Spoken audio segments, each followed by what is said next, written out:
এগুলো কি রে ভাই? কটা? 5টা। আর আছে নি দেখি, এটা করুন তো।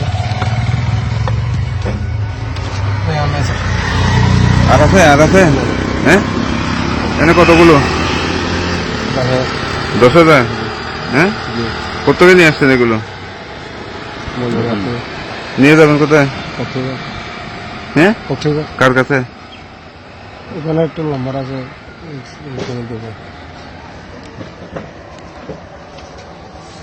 ঠিক আছে, এটাই এত বলেন। আর কোথাও আছে নাকি? এটাতে নেন, কক্সবাজারের টেকনাফে পুলিশের পৃথক অভিযানে 12,000 পিস ইয়াবা, নগদ 23,000 টাকা ও একটি সিএনজি উদ্ধার সহ 3 জন মাদক ব্যবসায়ীকে গ্রেপ্তার করা হয়েছে। রবিবার দিবাগত রাত থেকে সোমবার সকাল পর্যন্ত টেকনাফের বাহারছড়া ও হোয়াইটং এলাকায় এই অভিযান চালায় পুলিশ।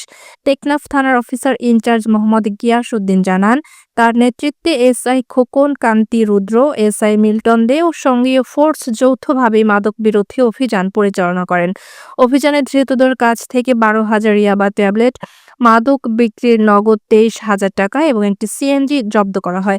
গ্রেপ্তারকৃতদের বিরুদ্ধে টেকনাফ মডেল থানায় 2টি পৃথক মাদক মামলা দায়ের করা হয়েছে। পুলিশ জানিয়েছে, মাদক বিরোধী এ ধরনের অভিযান অব্যাহত থাকবে।